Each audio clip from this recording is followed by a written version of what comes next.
요한계시록 1장 5절하고 6절을 살펴보겠습니다. 계시록 1장 5절에서 6절까지를 함께 읽겠습니다. 우리를 사랑하사 그의 피로 우리 죄에서 우리를 해방하시고 그 아버지 하나님을 위하여 우리를 나라와 제사장으로 삼으신 그에게 영광과 능력이 세세토록 있기를 원하노라. 아멘. 아멘으로 마치고 있습니다.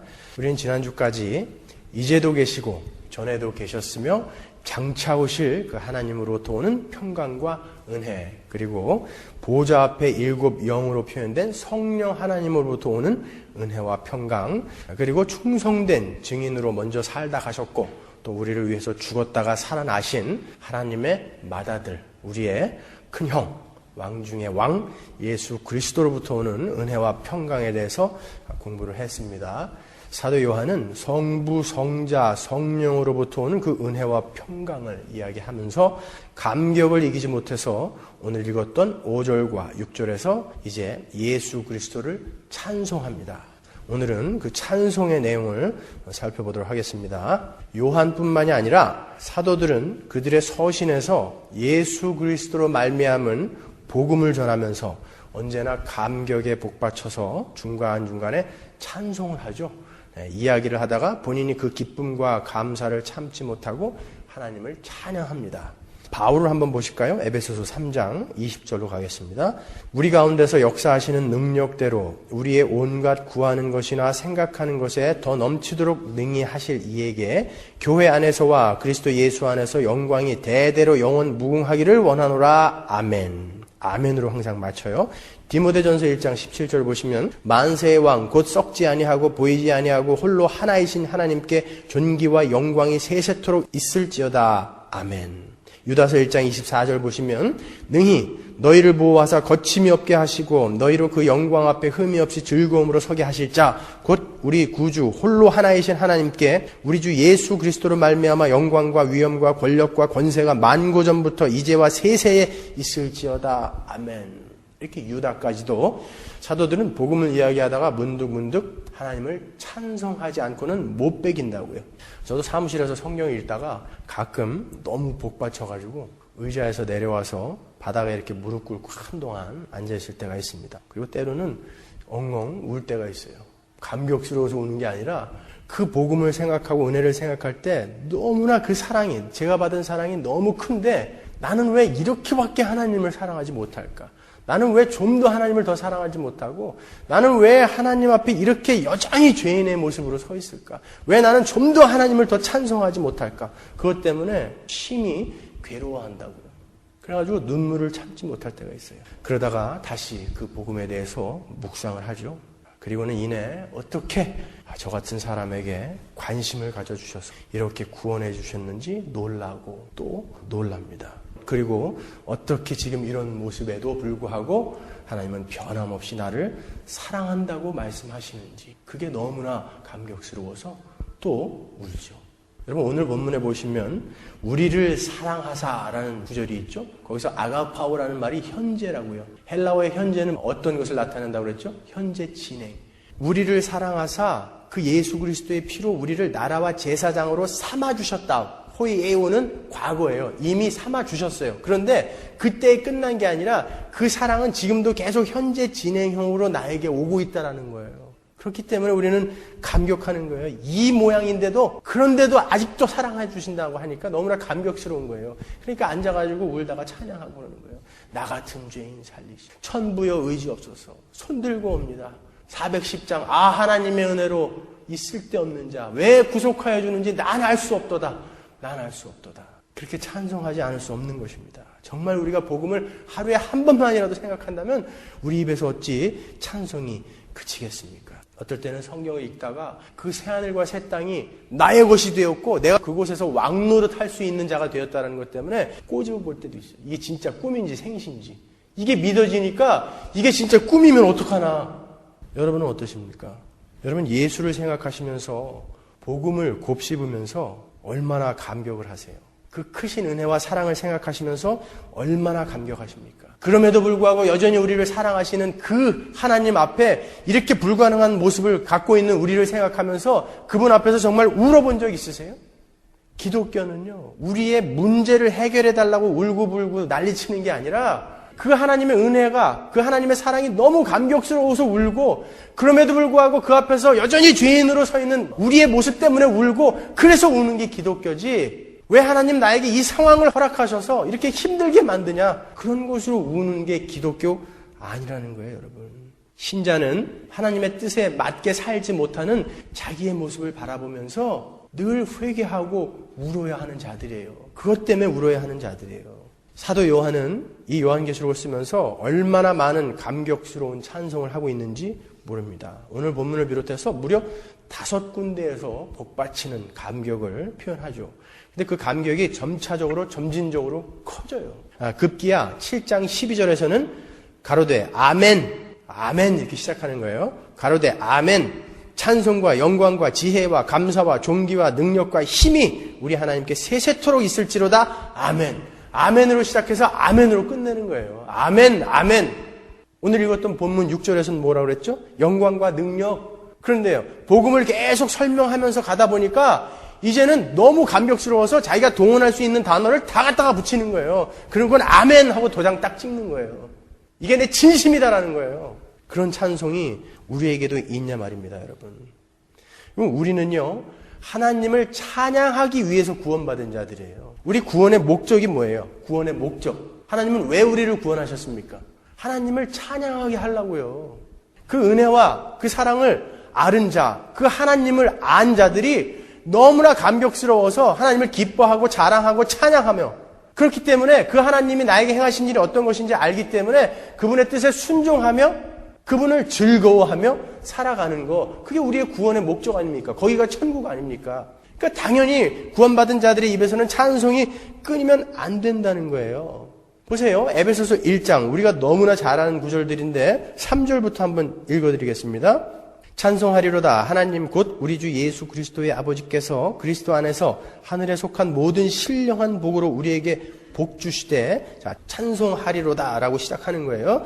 곧 창세전에 그리스도 안에서 우리를 택하사 우리로 사랑 안에서 그 앞에 거룩하고 흠이 없게 하시려고 그 기쁘신 뜻대로 우리를 예정하사 예수 그리스도로 말미암아 자기의 아들들이 되게 하셨으니, 이는 그의 사랑하시는 자 안에서 우리에게 거저 주시는 바 그의 은혜의 영광을 찬미하게 하려는 것이라. 이유가 나오죠.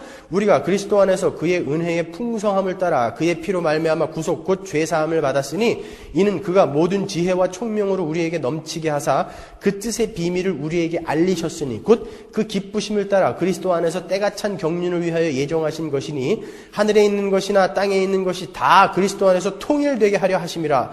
모든 일을 그 마음의 원대로 역사하시는 자의 뜻을 따라 우리가 예정을 입어 그 안에서 기업이 되었으니, 이는 그리스도 안에서 전부터 바라던 우리로 그의 영광의 찬송이 되게 하려 하심이라.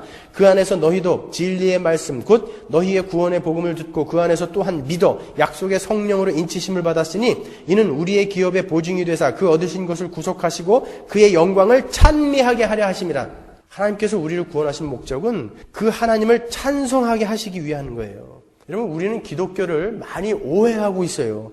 기독교는 1차적으로 하나님께 영광을 돌리고 하나님을 찬송하는 거예요. 기독교는 우리가 필요한 것을 얻어내기 위해서 하나님을 동원하는 종교가 아니에요. 하나님이 우리를 위해서 존재하는 종교가 기독교가 아니라고요. 하나님을 영화롭게 하기 위해서 우리가 존재하는 게 그게 기독교예요. 자존심 상하세요, 여러분? 하나님이 먼저라고요. 우리가 하나님이 얼마나 크신 분인지를 너무 모르기 때문에 이렇게 겁이 없는 거예요. 그분을 섬기고 그분을 찬양하고 그분을 찬송하는 것이 바로 우리의 구원의 목적이라고요. 그런데 우리는 구원을 받은 자들조차도 하나님이 나를 위해 존재한다라고 생각해요. 이렇게 겁이 없어요. 하나님을 모르니까요. 그분이 누군지 모르니까.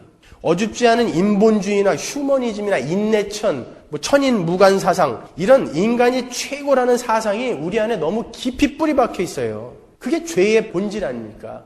하나님은 창조주시고 우리는 피조물이라고요. 이걸 잊으시면 안 돼요. 하나님은 창조주세요. 우리는 피조물이에요. 드라마 보면서 너는 학생이고 나는 선생이야. 그러면 그거 보면서 그렇지. 너는 학생이고 저분은 선생이니까 그러면 안 되지. 그러면서 성경이 너는 피조물이고 나는 창조주다. 그러면은 역정을 낸다고요, 인간은요. 왜 그런 줄 아세요? 죄인이기 때문에 그래요. 그게 죄의 본질이라고요. 저만 생각하는 거. 지가 최고예요. 지가 우주의 중심에 있는 거예요. 그게 죄인 아닙니까? 그래서 하나님을 하나님의 자리에서 끌어내린 거 아니에요. 근데 예배당 안에서 그러한 죄가 버젓이 신앙의 모습으로 둔갑해가지고 그냥 울고불고, 그건 기독교 아니에요, 여러분. 우리는 하나님을 섬기는 거예요. 하나님을 찬양하는 거예요. 하나님을 찬미하는 거예요. 오늘 본문에서도 하나님께서 우리를 나라와 제사장으로 삼으신 이유가 나오죠. 뭐라고 그럽니까? 6절에 보면 그 아버지 하나님을 위하여 우리를 나라와 제사장으로 삼으셨다 그래요. 우리들의 소원을 들어주기 위해서가 아니라 그 아버지 하나님, 예수 그리스도의 아버지 하나님을 위하여 우리를 구원하신 거예요. 착각하시면 안 돼요, 여러분. 따라서 거듭난 하나님의 백성들은 늘 하나님을 찬양하고 찬송하는 삶을 살게 되어 있는 거예요. 그건 당연한 거예요. 자연스러운 거예요. 만일 여러분 중에 여러분의 삶에 찬송이 나오지 않고 여러분의 상황만 바라보면서 왜 하나님은 나에게 이런 상황을 허락하셨는가 늘 원망만 한다면 아직 복음을 모르는 거예요. 그분은 하나님이 누군지 아직 모르는 거예요.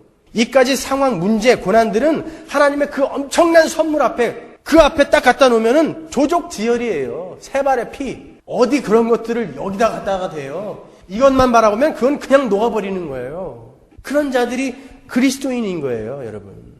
군대에 있을 때 1년에 한 번씩 천리 행군을 해요. 천리는 400km예요. 서울에서 부산까지가 몇 킬로입니까?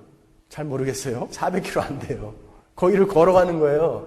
30km 이상 되는 군장하고 총 메고 천리를 밥 먹고 자는 시간 이외에. 얼마나 힘들겠어요, 여러분. 그것도 제일 더운 때 골라서 가는데. 잠도 그냥 용인 자연농원 주차장 거기에다가 쫙 사단병력 풀어놓고 담요 한 장 깔고 담요 한 장 덮고, 그리고 또 일어나 그러면 일어나서 또 걸어가는 거예요. 그러니까 1병 때 2등병 때는 그냥 걸어가면서 자요. 그래서 논두렁으로 막 걸어가요. 딴 애들 일로 막 가는데 걸어가면서 막 잔다니까요. 근데 제가 제대 2개월 남겨놓고 천리 행군이 딱 걸렸어요. 근데 그때는 이제 이것만 끝나면 제대한다 그러니까 너무 여유로웠어요. 누가 무겁다 그러면 총도 매주고요. 물 먹고 싶다 그러면 내 수통 다 주고요. 경치 인조이 하면서 걸어갔다니까요. 이거 끝나면 제대하니까 하나도 안 힘들더라고요. 노래도 부르면서 갔어요, 저는. 말년병장이니까 아무도 뭐라고 안 그래요. 오늘도 걷는다마는 그냥 걷는 거예요. 여러분은 그 제대를 남겨놓은 구원받은 자들이라고요.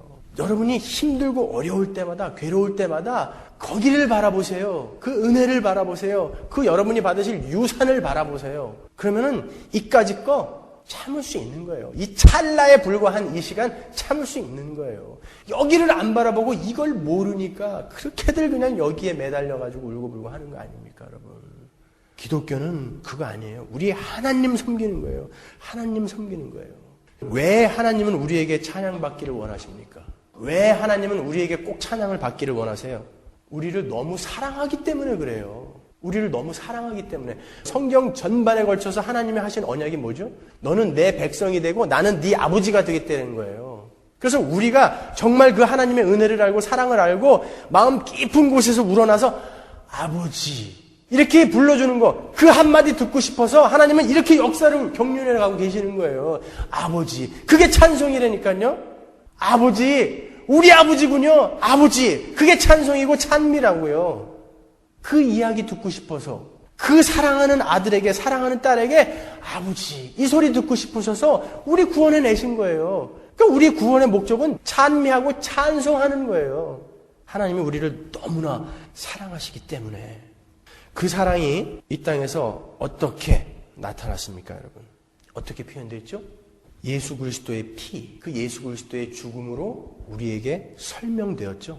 아들을 죽이시면서까지 우리를 사랑하시는 사랑. 하나님의 아들이신 예수 그리스도를 죽여서 그 피를 우리 죄의 대가로 삼으셨어요. 죄의 종이었던 우리를 해방시키기 위해서 하나님께서는 예수 그리스도를 죽이셨다고요. 5절 하반부를 보시면 그의 피로 우리 죄에서 우리를 해방하시고, 여기에서 해방하시고라는 말, 루오는 깨끗이 목욕시키다, 깨끗이 빨다라는 뜻이에요. 온통 죄로 더러워진 우리를 예수 그리스도의 피로 깨끗이 이제 빨아주신 거예요. 하얗게 우리를 위해서 그 피가 속전으로 치러진 거예요. 성경에는 오직 예수 그리스도의 피로만 우리가 구원을 얻을 수 있음을 확실하게 기록하고 있습니다. 계시록 5장 9절에 보세요. 새 노래를 노래하여 가로되 책을 가지시고 그 인봉을 떼기에 합당하시도다. 일찍 죽임을 당하사 각 족속과 방언과 백성과 나라 가운데서 사람들을 피로 사서 하나님께 드리시고, 그러죠? 피로 우리를 사셔야 돼요. 히브리서 9장 22절 보세요. 율법을 조차 거의 모든 물건이 피로써 정결케 되나니 피 흘림이 없은즉 사함이 없느니라. 피가 흐르지 않으면 우리 죄가 사해지지 않아요. 예수 그리스도의 그 피로만 우리는 건져내어질 수 있다는 거예요. 히브리서 13장 12절 보세요. 그러므로 예수도 자기 피로써 백성을 거룩케 하려고 성문 밖에서 고난을 받으셨느니라 그래요. 하도 많이 들으셔가지고 감동이 없으시죠? 영적 불감증에 걸리신 거예요, 그것이. 여러분 한번 생각해 보세요. 어떤 사람이 집에서 강아지를 키우고 있어요. 너무 이쁘고 사랑하는 강아지예요. 근데 강아지가 병이 들었어요. 그래서 수의사를 찾아갔어요. 이 강아지 병을 낫게 하기 위해서는 어떻게 해야 됩니까? 그랬더니 이 수의사가 진단을 해보더니 방법은 하나밖에 없습니다. 집에서 키우는 송아지를 푹 삶아서 강아지에게 먹이십시오. 강아지를 너무 사랑하니까 집에서 키우는 송아지를 그냥 잡아다가 삶아가지고 강아지 먹였어요. 근데 안 났어요. 그래가지고 또 다른 수의사를 찾아갔더니 이 병은 집에서 키우는 커다란 준마, 말을 죽여서 삶아서 먹여야지 돼요. 또 갔습니다. 고민하다가 정말 자기가 사랑하는 말을 죽여서 삶아서 강아지한테 먹였어요. 근데 또 안 났어요. 그래서 정말 용하다는 수의사를 찾아갔어요. 그랬더니 그 수의사가 방법은 한 가지입니다. 당신 장남 있죠? 아들. 그 아들 죽여서 삶아서 먹이십시오. 그럼 납니다. 강아지가 아무리 사랑스러워도 자기 아들을 죽여서 삶아 먹이는 미친놈이 있을까요, 여러분? 하나님이 그렇게 하셨단 말이에요. 개만도 못한 우리를 위해서 하나님이신 하나님의 아들을 십자가에서 난도질을 하신 거예요. 그럼 말도 안 되는 일이 일어났다는 것을 아는 사람들이 어떻게 찬송을 안 하냐고요. 왜 제가 개만도 못하다고 이야기하는 줄 아세요, 우리를? 제가 임장로님 집에 갔는데 임장로님 집에 강아지가 한 마리 있어요. 참 이쁘다 그랬더니 장로님이 사람보다 나아요 그러더라고요. 굉장히 성경적인 이야기예요. 제 귀에는 예사롭게 들리지 않더라고요. 사람은 일관성이 없다는 거예요. 화나면 언제든지 배반한다는 거예요. 강아지는 언제나 주인이 가면 꼬리 흔들고 반겨주는 거예요. 이사야서 1장 3절 보세요. 소는 그 임자를 알고 나귀는 주인의 구유를 알건만은 이스라엘은 알지 못하고 나의 백성은 깨닫지 못하는도다 하셨도다. 개만도 못한, 금수만도 못한 게 우리 인간이라는 거예요. 죄인들. 그런데 그 개만도 못한 인간들을 위해서 하나님이 아들을 죽여서 삶아서 먹인 거예요. 그게 말이 되냐고요. 그런데 거기에 우리가 감격하지 않는단 말이에요, 여러분. 오늘 본문 6절은 그 예수 그리스도의 피로 말미암아 우리는 나라와 제사장이 되었다고 합니다. 그 예수의 피로 말미암아 나라와 제사장이 되었다고 그래요. 나라와 제사장을 원어로 보면 바실레이안 히에라이스라는 뜻이에요. 바실레이안 히에라이스입니다. 이 말은 나라 곧 제사장 이런 뜻이에요. 나라와 제사장을 동격으로 올려놓는 거예요. 나라와 제사장이 아니라 나라 곧 제사장. 이것은 출애굽기 19장 6절 말씀의 성취예요. 세계가 다 내게 속하였나니 너희가 내 말을 잘 듣고 내 언약을 지키면 너희는 열국 중에서 내 소유가 되겠고 너희가 내게 대하여 제사장 나라가 되며 거룩한 백성이 되리라. 너는 이 말을 이스라엘 자손에게 고할지니라. 그래요. 지금 모세에게 하나님이 말씀하시는 거예요. 하나님의 말씀을 잘 지키면 이스라엘은 하나님의 제사장 나라가 되고 거룩한 백성이 될 것이다 라고 말씀하시는 거예요. 이 이스라엘로 상징되는 우리는 그럴 능력이 없어요. 그걸 다 지킬 능력이 없어요. 그래서 어떻게 하신 거예요? 예수님이 내려오신 거예요. 그래서 죽으신 거예요. 그렇게 해서 우리는 하나님의 나라요 제사장이 된 거예요. 오늘 본문 6절에 나라와 제사장으로 삼으신 그 삼으신 포이에오는 과거 시제예요. 그 포이에오는 창조하다라는 뜻이거든요. 하나님은 우리를 이미 거룩한 나라요 제사장으로 재창조해 내셨다는 거예요. 너희가 나의 말을 잘 지키면 나라와 제사장으로 만들 거다 그랬는데 이미 예수가 다 지키셨고 우리는 아무것도 한 게 없는데 나라와 제사장이 되었다 그러는 게 오늘 본문이란 말이에요.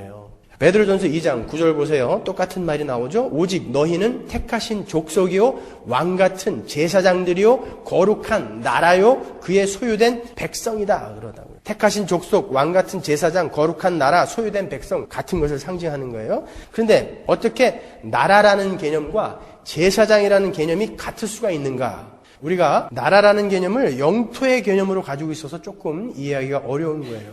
성경에 나오는 하나님 나라는 바로 우리 교회 자신을 가리키는 거예요. 여러분이 바로 하나님의 나라라고요. 하나님의 통치가 임하는 하나님의 백성들 그 자체가 하나님의 나라예요. 그들은 하나님의 통치를 기뻐하고 하나님을 섬기는 자들이죠. 하나님을 기뻐하고 하나님을 섬기는 자들을 구약에서 뭐라고 불렀죠? 제사장이라고 불렀단 말이에요. 그래서 여러분은 나라요 제사장이라는 거예요. 히브리서 10장 19절 보세요. 그러므로 형제들아 우리가 예수의 피를 힘입어 성소에 들어갈 담력을 얻었나니 성소에 들어갈 수 있는 유일한 자들이 누굽니까? 제사장들밖에 없잖아요.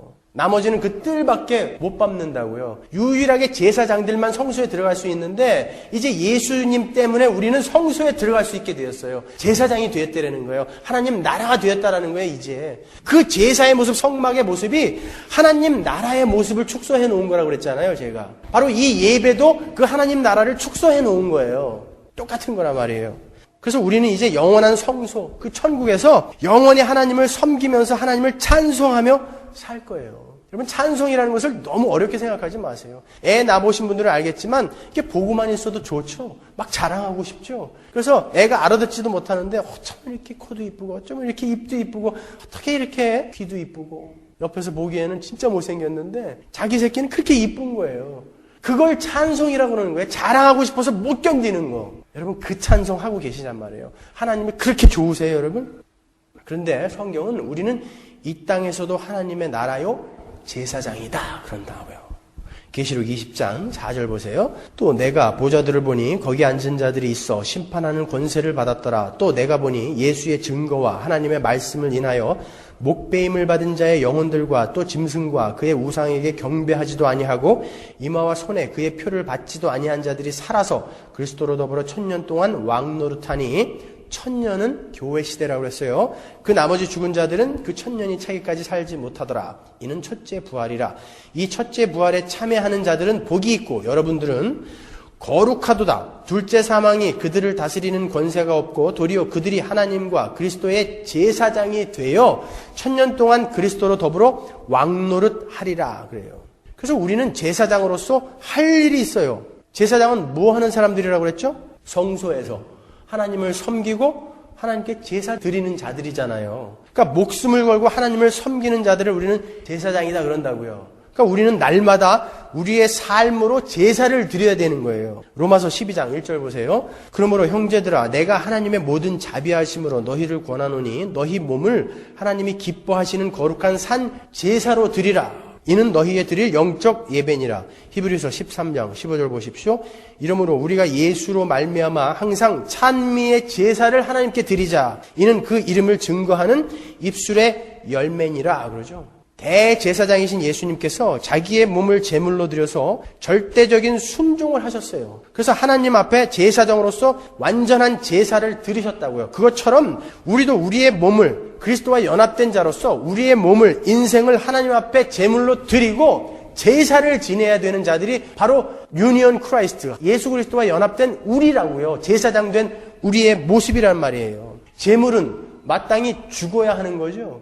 살아있으면서 죽음을 방불하는 제물의 삶을 살아야 하는 삶이 얼마나 고통스럽겠냐고요. 그런데 성경은 우리에게 그 산 제사의 삶을 살으라고 한단 말이에요.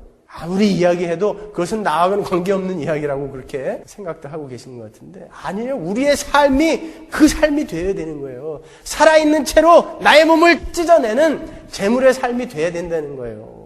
어떻게 무엇을 하면서 살아야 하는 것이 그 제사를 드리는 삶인지 제물의 삶인지 베드로전서 2장 9절로 가보겠습니다. 그러나 여러분은 택하신 족속이요 왕같은 제사장들이요 거룩한 나라요 하나님의 소유가 된 백성입니다. 자, 그들의 삶은 그것은 여러분을 어둠에서 불러내어 그의 놀라운 빛 가운데로 인도하신 분의 업적을 하나님의 업적을 여러분이 선포하게 하려는 것입니다. 여기서 선포하다라는 엑스안겔로라는 말은 발표하다, 크게 자랑하다라는 말이에요. 우리가 제사장으로서 제사를 드리는 삶은 첫 번째가 하나님을 크게 자랑하는 우리의 삶으로 자랑하는 그런 삶을 사는 거예요.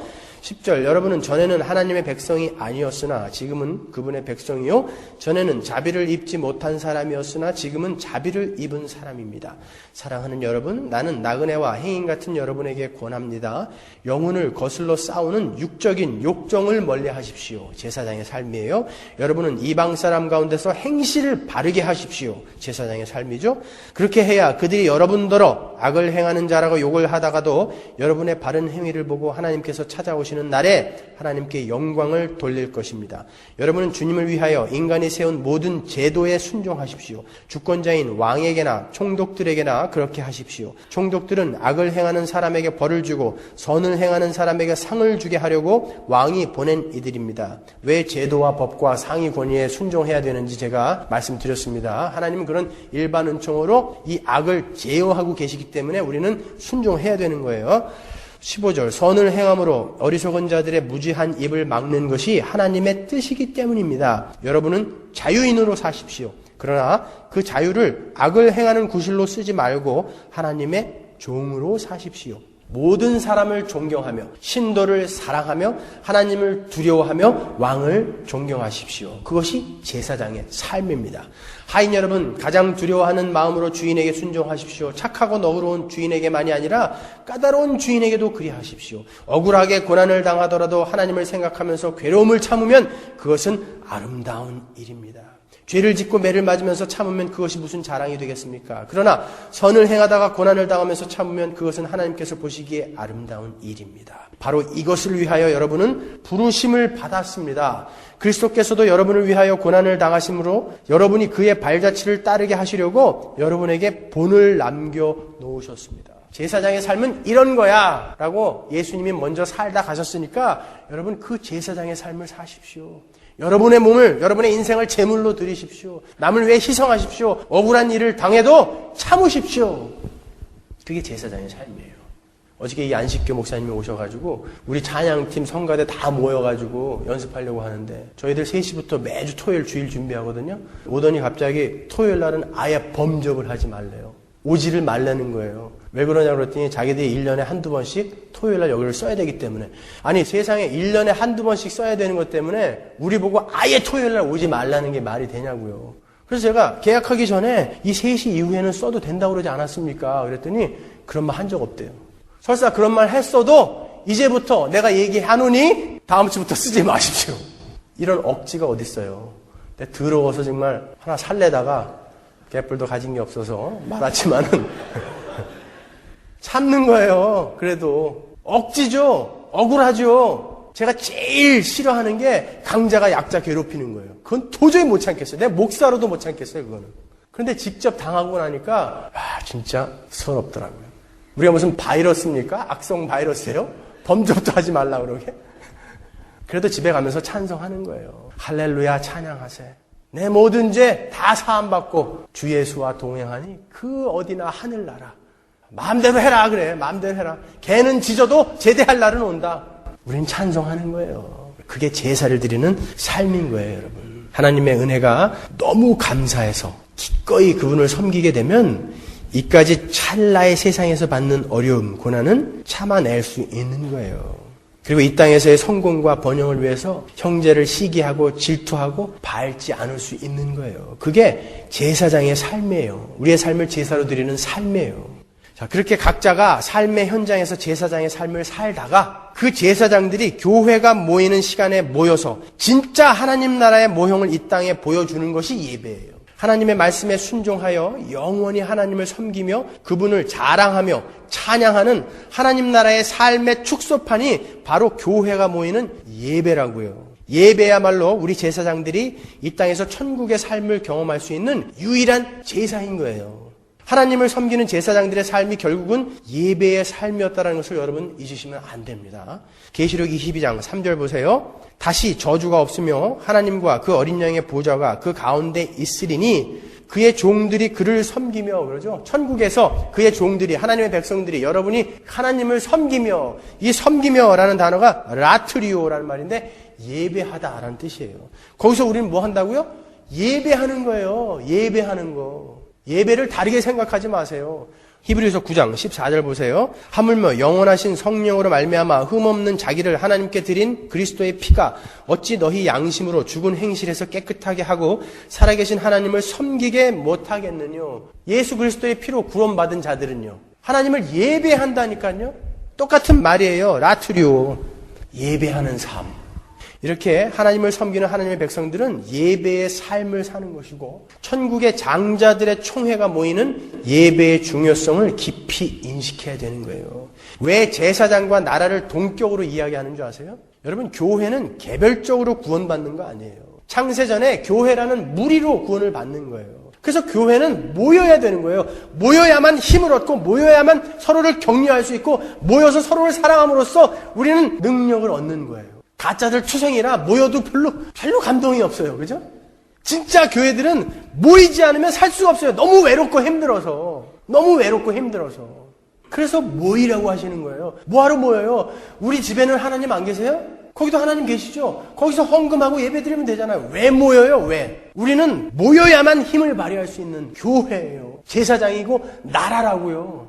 그래서 나라를 제사장이다 이렇게 이야기를 하는 거예요. 나라라는 것은 집합명사잖아요. 그런데 제사장과 나라를 동격으로 이렇게 설명을 하는 거예요. 우리는 모여야 되는 거예요. 모일 때 우리는 힘을 얻는 거예요. 기쁜 거예요. 모여서 찬양을 하면은 그 하늘나라가 막 임하는 거예요. 이 땅에. 그래, 우리는 이렇게 모여서 하늘나라를 영원히 살 자들이구나를 깨닫는 게 예배라고요. 그런데 이 예배를 그렇게 귀찮아하고 소홀히 여기는 사람들은 뭐예요? 가짜죠. 복음이 뭔지 모르는 사람들이에요.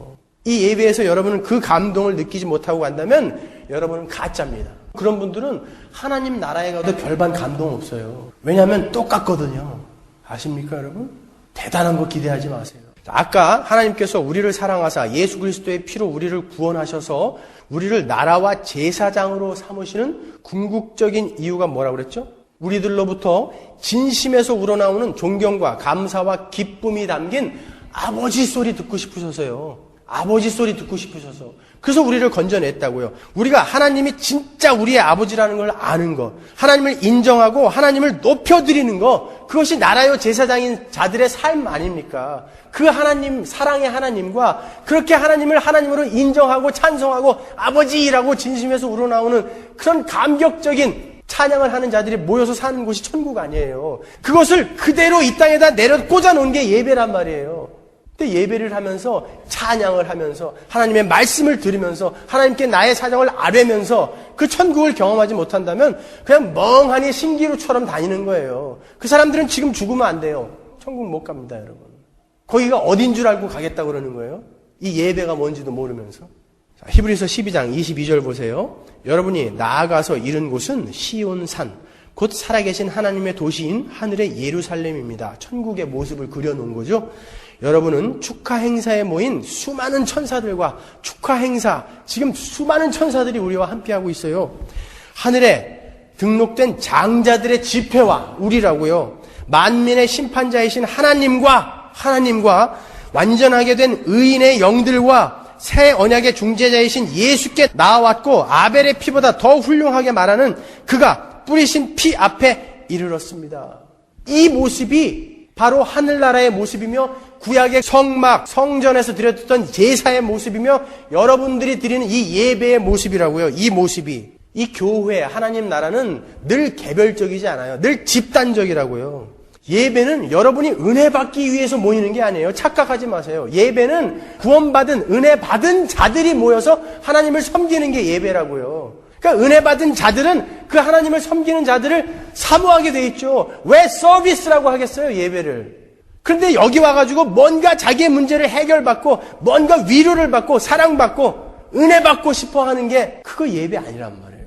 예배는 은혜 받은 자들이 모여서 하나님을 섬기는 거예요. 그래서 열린 예배, 무슨 예배, 이거는 꽝이에요. 예배 아니에요. 하나님의 교회가 모여서 하나님을 섬기는 게 예배지, 하나님을 믿지 않는 자들이 와가지고 무슨 공연이나 보고 드라마나 보고 하는 건 예배가 아니에요.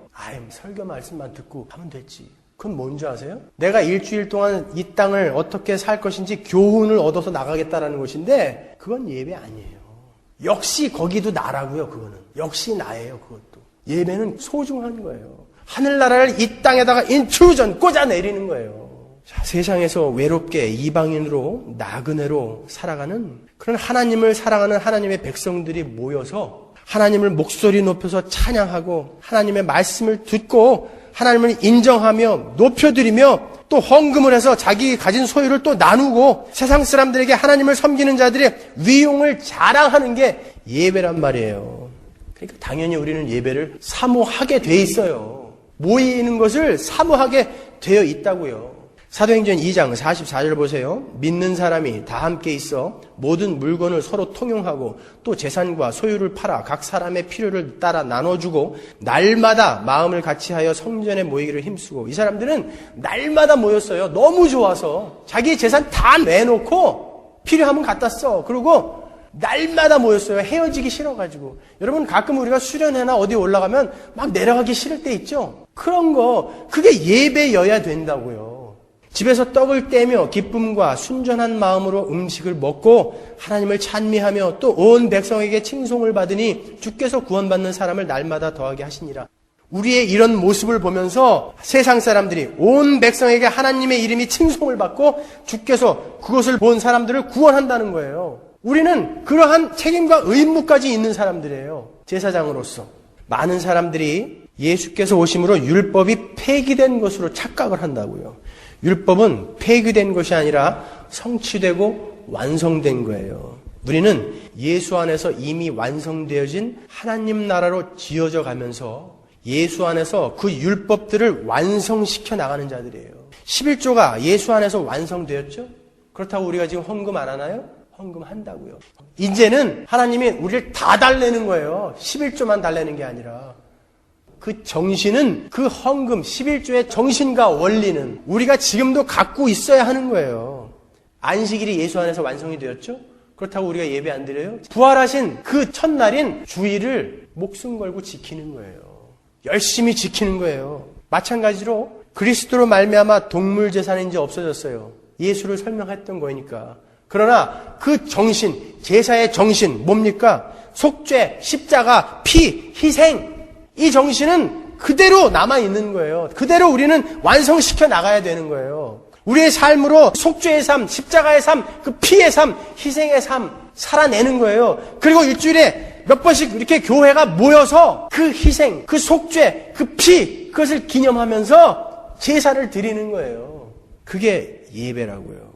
그 예수 그리스도로 말미암아 탄생한 장자들의 총회가 형식을 갖춰서 오늘도 거룩한 제사를 드리는 것, 그것이 예배인 것입니다. 세상을 향해서 거룩하게 구별된 어떤 무리가 존재한다는 것을 우리는 보여주는 거예요.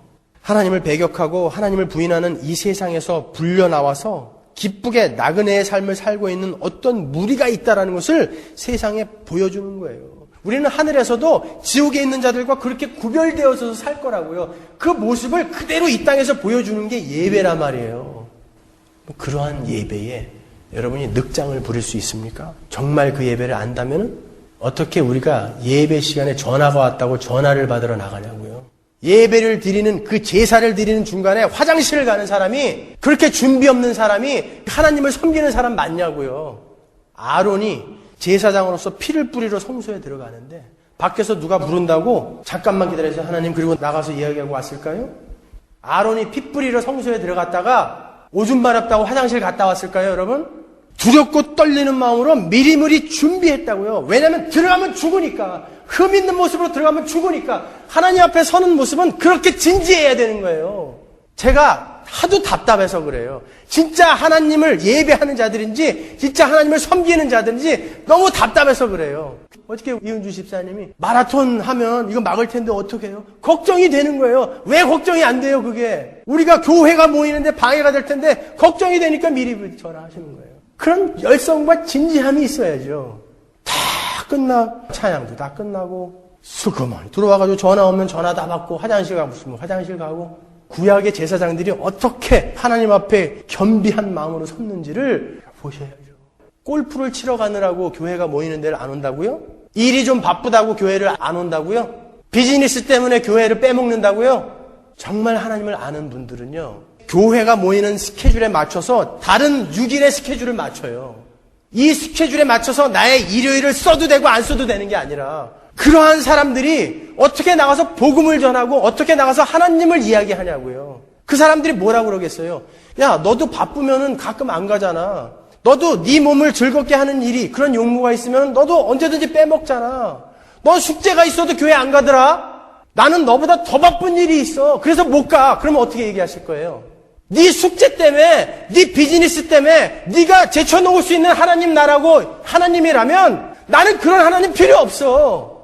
그렇게 이야기하시면 어떻게 얘기하실 거냐고요. 거기다가 제가 정말 궁금해서 한번 여쭤보는 거예요. 정말 궁금해서 한번 여쭤보는 건데 정말 여러분은 그 문화와 문명과 자연이 이제 완전히 회복되고 그 목숨을 끊어가면서 우리를 사랑하신 하나님이 우리를 사랑해 주시는, 그리고 다른 사람들도 나를 죽여서 다른 사람을 섬기는 그 수많은 교회가 모여서 영원히 눈물도 없고 슬픔도 없고 그렇게 영원히 사랑하는 그 천국을 정말 여러분은 소망하고 계십니까? 정말? 그 나라를 미리 경험할 수 있는 곳은 여기밖에 없는데 이곳을 이렇게 소홀히 하냐고요. 찬송을 소홀히 하냐고요. 말씀을 소홀히 하세요, 여러분. 날 알아주지 않으면 나 교회 안 가. 제가 그런 사람들 전화해서 오라고 한 적 있어요? 안 말려요, 그런 분들은요. 하나님을 그렇게 소홀히 여기고 말씀을 소홀히 여기고 예배를 소홀히 여기는 사람은 절대 잡지 않아요. 말씀 안 듣겠다고 안 오는 사람 제가 전화해서 왜 안 오냐고 물어본 적 있습니까? 아니에요, 여러분. 기독교는 그렇게 값싼 거 아니에요, 여러분. 우리는 선포하고 열심히 목숨 걸어 하나님 섬기면 되는 거예요. 타주에서 저희 교회에 테이프를 받으시는 어느 권사님이 어제 전화를 하셔서 목사님, 죽기 전에 복음이 뭔지 알고 가게 되어서 너무나 감사합니다. 이제 목사님 테이프를 다 모았더니 이만한 쇼핑백에 하나 가득이 됐대요. 자기가 테이프 하나당 15번씩 듣는데요. 왜냐하면 자기가 사랑하는 15명에게 복사를 해주기 때문에, 카세트 데크로 복사를 해주기 때문에 꼬박 15번을 듣는데요. 일주일 내내.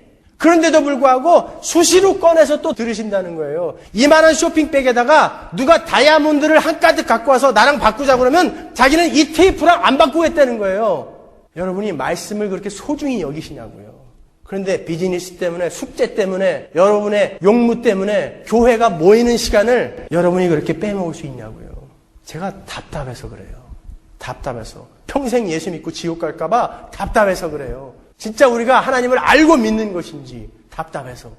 6절에 보면 우리를 나라와 제사장으로 삼으셨다는 포이에오. 이 포이에오는 과거 시제입니다. 이미 완성된 거예요. 우리는 이제 완성됐어요. 완성됐어요. 그런데 5절에 우리를 사랑하사 아가파오는 현재 시제라고 했죠. 현재 시제는 뭐라고 그랬습니까? 진행형. 지금도 계속되고 있는 그 사랑. 왜냐하면 우리 예수 그리스도의 그 사랑과 영광과 능력은 세세토록 영원할 것이기 때문에 성경은 이렇게 시제를 쓰고 있는 거예요. 6절 보세요. 그에게 영광과 능력이 세세토록 있기를 원하노라. 세세토록, forever and ever, from age to age. 영원히 그 하나님의 영광과 사랑과 능력은 지속될 거예요. 지속될 거예요. 그런데 여러분은 이미 완성된 그 나라에 들어가 있어요. 그걸 갖고 계신 분들이 뭘 딴 데 눈을 파세요. 뭘 딴 데 눈을 파세요. 그까짓 거 좀 못 가지면 어떠고 그까짓 거 좀 해결 안 되면 어때요. 그걸 가지신 분들이, 그 영원한 그 사랑 안에 이미 들어가 계신 분들이 축 처진 어깨를 좀 올리십시오, 여러분. 힘을 내세요. 정작 우리가 중요하게 여겨야 할 게 무엇인지 우리는 알지 않습니까? 여러분은 왕이요, 나라요, 제사장이지 않습니까? 우리에게 맡겨진 환경, 우리에게 맡겨진 상황, 우리 하나님이 우리에게 허락하신 것이라면 그 상황 안에서도 열심히 그냥 하나님 섬기면서 순종하면서 제사장으로 살아내자고요. 제사장으로. 성경은 우리더러 제사장이라고 그러는데 왜 우리는 여인의 뜰, 이방인의 뜰만 밟고 가냐고요. 제사장, 성소에 들어가세요. 성소에. 하나님을 만나세요. 하나님을 느끼세요. 힘을 내십시오. 그리고 우리 열심히 모여서 사랑하면서, 격려하면서, 말씀을 나누면서 하늘나라를 경험하며 살자고요. 그러면 되는 거예요. 그렇게 살다 보면 제대는 곧 옵니다. 아무리 똥개가 짖어도 국방부시계는 돌아가듯이 제대할 날은 곧 와요. 그 제대를 정말 기다리시는 여러분, 참 교회이신 여러분, 하나님이 오늘 여러분에게 어떠한 말씀을, 어떠한 권고를 하시는지 제발 마음속에 꼭 새기고 돌아가시기 바랍니다. 기도하겠습니다.